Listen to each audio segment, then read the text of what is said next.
first want to talk about an issue that I hear a lot. A lot of people say, Avi, where's the red line? Has to be a red line, right? Everybody everybody assumes that there has to be a red line. So right away, Avi, where's the red line? So first of all, let's understand in a deep way to understand what this concept, what they're really saying. They're saying, when can I kill somebody? When can I throw them out? When can I discard them? When can I give up? That's really what the question is. There has to be, any mahalach has to have a time that you give up on the kid. So first of all, I have an issue with that because so many parents came to me after everybody gave up on their kid. And we've proven that you never give up on a kid because you never have to give up on a kid. Even Yishmael, that Hashem himself said to throw out of the house, did tshuva, and the Medrash says that he's in Shemayim and Gan Eden learning with Avraham Avinu. So even Yishmael, a murderer, a rapist, bad guy, right? Avodah Zarah, really bad guy. And he did not merit to live as a Jew, but even he did tshuva before he died. Esav did tshuva before he died. So we believe in eternity, which means they're going to be in Gan Eden forever. So why would you ever think that there's going to be a Jewish person, like the Chazon Ish said, after Matan Torah? There's no question. Every Jew was by Matan Torah. Why would you ever give up on anybody? And look how many people came here that my Das Torah gave up on, my Mechanech gave up on. They threw him out of yeshiva, they threw him out of camp, they threw him out, gave up. We went to the professionals on the street, they gave up, and now Baruch Hashem, they're from today. Why would you give up on anybody? So the concept that we have to have a place that we're going to give up on somebody is not an actual real thing. The red line is really showing our own incompetence, our own limitation. My red line is where my skills can't save the kid. Somebody else's red line is where their skills couldn't save the kid. So these kids were in school. There was a red line drawn, meaning the school did not know how to save that kid. Not necessarily the school's fault. The school is not a hospital. But that's their red line. You did this and this and this. We don't know how to save you. Actually, very interesting. I'm always sending out stories of all the Gedalim that when kids stepped over the red line, they always bent the rules and saved them. Like we had the story this week. I mean, constantly, I'm putting together a whole book of them. Hundreds and hundreds and hundreds of stories of every single Gadol. The red line was put there so everybody knows, normal people know, not to cross over. Right? You put a sign, wet paint, so normal people know. But you're always going to have somebody that's going to touch that wet paint. Right? And then what? You chop off his arm? Then that's where chinuch comes in. To be mechanech those that the rules are not going to save them. Let's go a little bit deeper. So you have over here the red line of the yeshiva that the kid crosses. That means he's lost forever? No, it means the yeshiva's regular rules and structure can't apply to that person. Then the kid starts hanging out on the street. And they help those kids that the yeshiva system gave up on, but then they have a red line. That means that the kid is lost? No. It goes to the next level, the next level, the next level. And then you have people, a lot of people, who are dealing with the kids that everybody gave up on. So what does red line mean? Red line means when a person says my skills are limited, I don't know how to help, how to get through to this kid. I don't know how to carry this kid from his dysfunctional state and sick state to being erlich and happy and frum and being alive and clean and all of that. I don't know how to do that. That's called a red line. So where does a real red line exist, the concept of a red line? Imagine that there's a whole new class that graduated medical school. They're all going in to be doctors. And one of the students asked, before I go to the hospital, I have a question. Where's the red line? When can I disconnect the respirator? When can I give up on a patient? Did anybody ever say that? Did anybody ever think that? You're a doctor. You're here to save lives. You will try until the last drop of effort and blood that you have, and then you'll cry if you didn't actually have the skill to save the patient. But if you go in there saying, so when can I actually pull the little plug thing, charge my phone in the outlet, then you're not a doctor. You see people trying to save lives. They're doing CPR, and they say the patient is dead, and they don't stop. And some of them actually come back. But they don't stop. The doctor is going to use all his skills that's humanly possible to save a life. A doctor that goes in there and says, when can I, where's the red line? When can I stop? When can I give up on a patient? Is by definition not a doctor, not someone who's there with the right intention of saving lives. It goes even further. It says in Higadati Hayoim, a sefer from Rabbi Avram Erlinger in Bnei Brak, that a mechanech came to Reb Shlomo Wolbe Zatzal. Shlomo Wolbe was a master mechanech of the last generation. And he was talking to him about his tafkid, that he's going to be mashgiach in a yeshiva, and he asked Reb Shlomo Wolbe, as the mashgiach in the yeshiva, I'm going to have a lot of responsibility. Here's my first question. When can I throw a kid out of school? Reb Shlomo Wolbe looked at him and said, that's your question? You're not a mechanech. That's your daiga. When can I give up on a kid? When can I give up and throw a kid out to the street? Du bist nicht a mechanech. You're something else we don't know. That's your job. When can I give up on a client? Maybe. When can I give up on a child? That's what you're coming in here with? Never. It doesn't mean it's never going to happen because you don't have all the skills of Rav Steinman and the Satmar Rebbe. You may not. You may have limitations, that there are some kids that are going to slip through your fingers. Nebuch. And you'll cry, and you'll fast, and you'll look for all different ways. A Mechanech in Eretz Yisrael told me himself. He has the yeshiva, Keser Torah. And he told me the story. There was a kid in his yeshiva that was struggling. The Rebbe had a lot of trouble with the kid. And one day, the Rebbe finds, in the middle of Shir, in the classroom, right under the desk, the kid is watching a movie. Not a good thing. And he tells the Rosh Yeshiva, enough is enough. You've been forcing me to work with this kid already for a whole year. I tried everything. I've been very patient. Either him or me. We're done.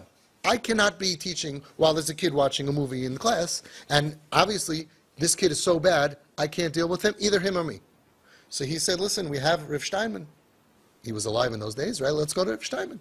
So I went to Rav Steinman. Rav Steinman said, I hear the problem. You know what he told him? This kid obviously cannot be in a classroom. He can't be in class. You're right. Cannot be in class. So, I want you, the Rebbe, to learn with him second Seder every day, and ask the second Seder Rebbe, whose job is to come in the afternoon. In the morning, he learns some kailul or something, whatever. He should learn with him morning Seder for 1 month. At the end of the month, see what happens. What do you think happened at the end of the month? They liked him. He responded to the personal attention. He was appreciative that he wasn't thrown into the street, right, to become just another statistic of a kid, oy, Nebuch went off the derech. Rav Steinman, Zatzal, like all of the Gedolim, hundreds of stories from alle Kreisen, Littish, doesn't matter. They always figured out a way to save the kid. Where is the red line? When can I throw out of a kid? That's not a sprach. Which parent is going to say, when can I pull out the respirator on my child? It says in Ish L'Re'eu, also from Rav Shlomo Wolbe, he says that a yeshiva has to check. To be makabel a Talmud into a maisid, you check the Talmud if he's mat'im, if he's fitting for the maisid. Mechanech amiti, makabel es a Talmud al atzmai, loseis oisai b'chol hamatzavim shaloi. A real mechanech, when he's makabel, like Chazon Ish said, you don't have to take every single kid into your maisid. You have a certain kind of style. But once you take him, you can't get rid of him. Says Reb Shlomo Wolbe, a real mechanech, when he takes a Talmud, he's going to carry him through all of his situations. Im kol habayot, all of his problems, v'achul shoys and weaknesses, v'hamashperim shaloi and breakdowns. V'gam im kol hachatoim, shuhu alu lasois. And including all of the sins. When he's yours, this is your project, this is your child, right? You have to have even more than covered for yourself. It means that this is like a partnership. When you get a kid, right, as a Rebbe, but a Rebbe, you have to understand that it's a different sugya, a different speech for Rebbeim. They're mamish great these days. I find that they're really upping their skills. They're trying their best. But I'm talking about the yeshiva, the idea of the yeshiva, and I'm talking about the home. But listen to what he says. Before you are done, before you judge in a maisid, to throw a kid out, you have to look at it kipsak din mavis mamish kihu olel lihidarder. He wrote this many, many years ago. It's a dinei nefashis shaila. It's not just very simple. He says there's a problem that schools get rid of kids. Moistus hadanim kol kach bekalos talmidim legerishim me'amoised. He said you have to be so careful, and that was like 30 years ago. Today in our dar, he might go off the derech. So we have to understand that now we are the life preserver for these kids, and dealing with these kids means that we can't let them slip through our fingers. So it's not when can I get rid of him? When can I get rid of him? Never. Never. You have to hope and pray that you have the skill. And there were so many tzaddikim, like we've said stories of, that if they felt that they could not handle the kid in the school, they would fast. They would have a tightness. So many stories. Then he says, the words of Rabbi Yitzchak Blazer, Zatzal. Just like a ganef, you find somebody who steals. This is a Shulchan Aruch, how to be mechayev him. so too, loy al kol chet magia leyeled gerushin. So too, not for every sin does a child get gerushin, divorced from the yeshiva. Mechanach kol ish tzibur chayav liyos rachum v'chanon erech apayim v'rav chesed noisei avoin v'fesha v'chato. That's every single mechanech has to be that. Those are the tools. So the training of a mechanech, and especially of parents, is being a rachum, a chanon, erech apayim. So let's look at Hashem. Let's look at the way Hashem teaches us what He's going to do when we cross the line. Amar Rabbi Yochanan, the Gemara says in Rosh Hashanah. Rabbi Yochanan says, if the Torah didn't tell this to us, we could never say this. This is from, I'm plugging my book, GPS. This is a very big part of GPS. Hashem took like a talis and he was mis'atif. He wrapped himself up like a shliach tzibur. And he showed Moshe the Seder HaTfilah. And he told Moshe a secret. Whenever Klal Yisrael sins, Yasu lefanei kaseder azev ani mochel lehem. I'm telling you, get out of jail card. Whenever they really, really, really mess up, right, then this is what you do. He doesn't talk about tshuva. He doesn't talk about tshuva. When Moshe Rabbeinu said, Mecheni na, v'mayin mecheni na mesifrecha, he didn't say about tshuva. He said, you have to forgive them because you have to forgive them. Hashem told Moshe Rabbeinu the secret.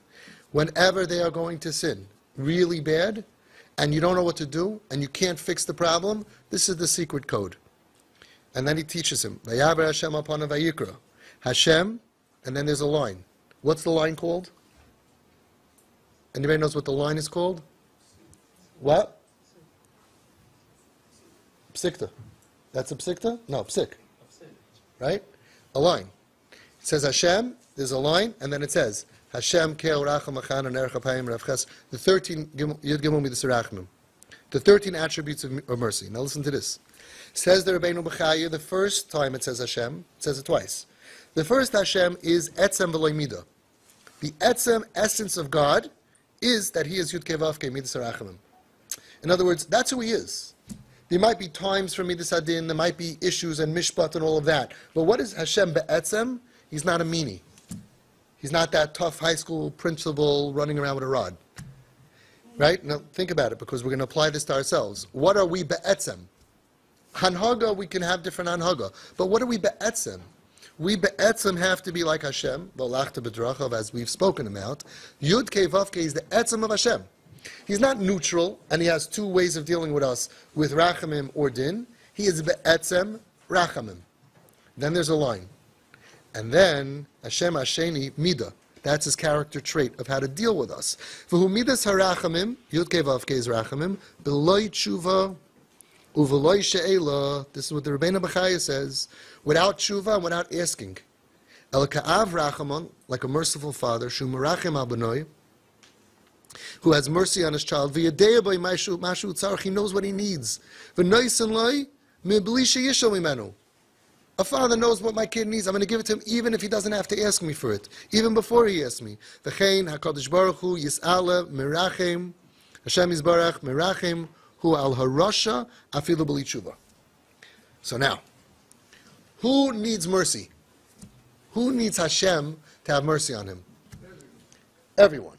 The tzaddik, who didn't do any sin, does not need specifically mercy. The people who need the attributes of mercy is everyone, because ein tzaddik ba'aretz sheyasa toiv v'lo yechte. Without sin, right, you can have midas hadin. Right? Who needs mercy? Who needs midas rachamim? The person who sins. So now let's understand. There's a Yud Kei Vav Kei. Who is Hashem? Hashem is rachamim. And then there's a line. Because when we go over the line, that's when Hashem begins to treat us with rachmanas. He starts off with Yud Kei Vav Kei, with rachum, with rachmanus, of mercy, and then he has rachum and chan and erchapayim, as we've spoken about the Yud Gimel Midas Rachmim. All of the Yud Gimel Midas Rachmim is only Hashem dealing with problem kids, with issues, with challenges. When we don't listen to Him, and not listening to Hashem is a lot worse than anything our kids are doing to us. Hashem even gives us the energy, and we sin against Him, as we've spoken about. So here's the beautiful thing. There is a red line. Where's Hashem's red line? I once told somebody a shtickle sharf. He said, so where's the red line? I said, where's your red line? Where do you want the red line to be with Hashem? Don't tell me you never did anything that crossed over the line.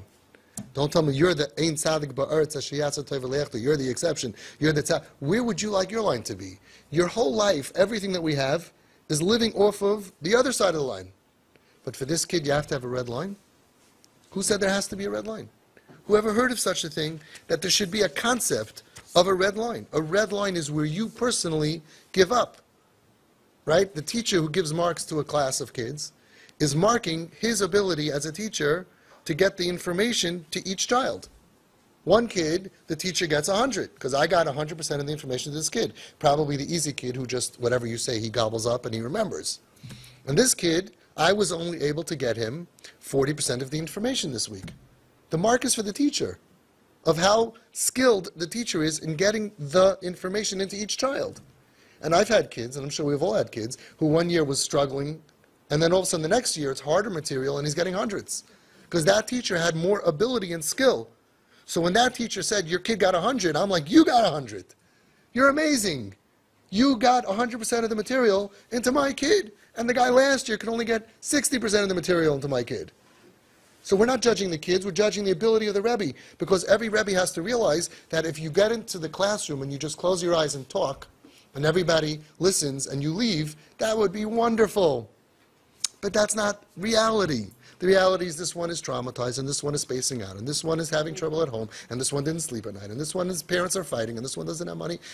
There's problems in the world, and a Rebbe's job is to get the material into every single kid, and it's a very tough job, as I've spoken about. I have utmost respect for the Rebbeim who are doing it. Super, super hard. So there's no red line. Now, in Home Sweet Home, I took kids who everyone had red lines already, like 30 of them. They were thrown out of school. I had one kid, he had a song. He was thrown out of 13 meisters in high school. He did the tour, and he put it into a song. Stitching, Baba, he had like a whole song. See the Shaboy. Right? So he was thrown out of that, and he was thrown out of every 17 different camps. And he was thrown out of his house, and he was thrown out of his car, and he was thrown out of his house, and he was thrown out of his family, and he was thrown out of everything. So he's past the red line of everybody. But that was my entrance.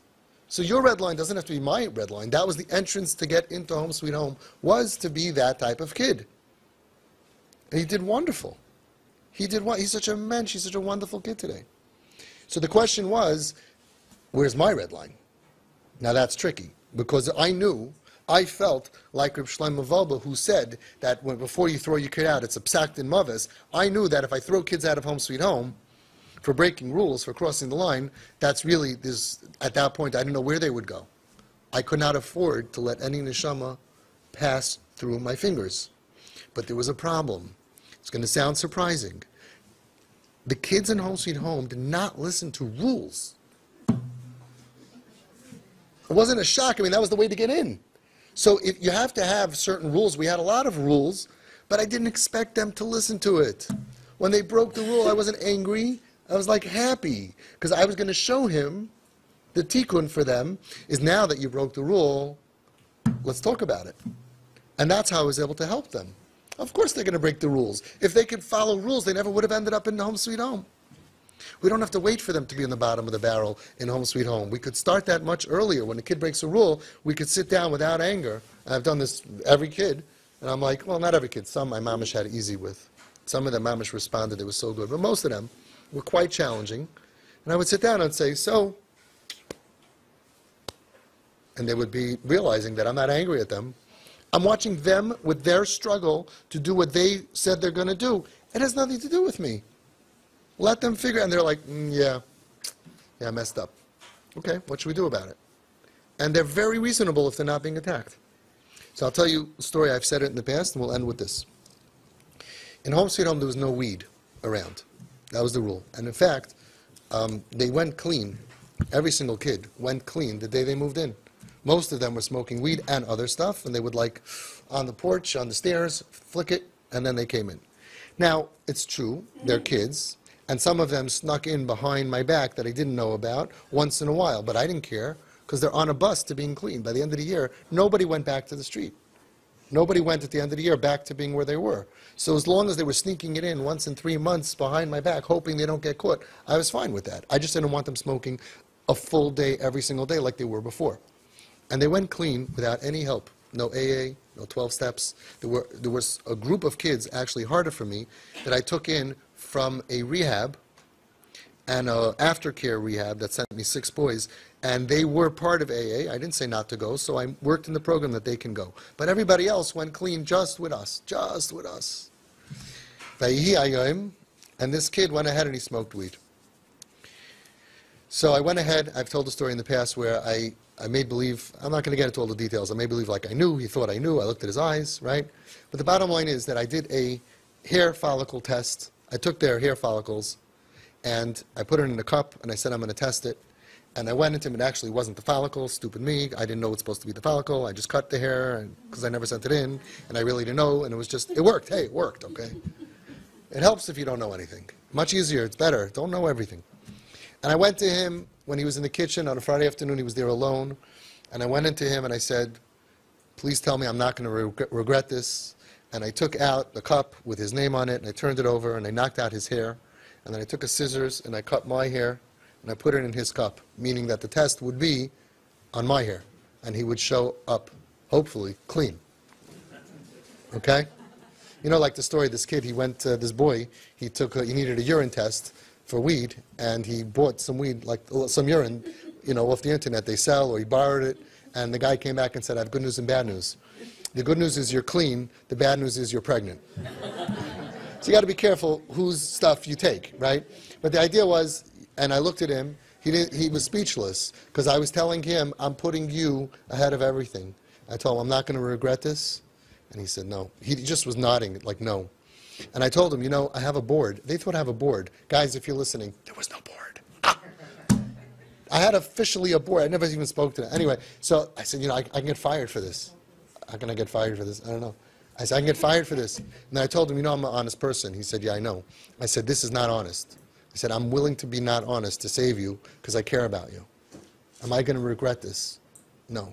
That was a defining moment for this kid. He crossed over the line. When kids cross over the line, that's where everything begins. Kids who don't cross over the line, you don't need talent and skill for that. Where's the red line? I don't know, let's place one. And when they cross over it is where the mercy begins, and the talent not to lose kids, and the compassion, and the erech hapayim, and the savlanos. That's where the whole chinuch or anti-chinuch or whatever we're doing, that's where the whole story is. That's the same thing with us and Hashem. Hashem has that line. I am a rachamim, yud-kei vav-kei. Please be good and listen to all my mitzvahs. But when we cross over the line, that's where he begins another Hashem, akel, racham, chan, erech hapayim. And the further we run away from Hashem, the more he adds extension cords to his own midos to be even more rachum. Imagine how much rachmanas Hashem has to have for someone who's sinning so much. Not a big deal. Hashem is endless mercy, endless erech hapayim. As we learned in time of Devara, all of these things, what they mean. So when someone asks you, where's the red line? My first pet peeve is, who says there has to be one? What you're really saying is, when can we give up on a child? And the answer is never. Never, ever, ever. And for every person who gives up on a kid, there's someone out there with more skill who is just going to be beginning with that stage and say, bring it on and save that kid. Because every Yiddish kid could be saved, and Be'ezus Hashem will be saved. The second point is, when they cross that line, wherever that red line is that you want to place, that's where your skill begins, not ends.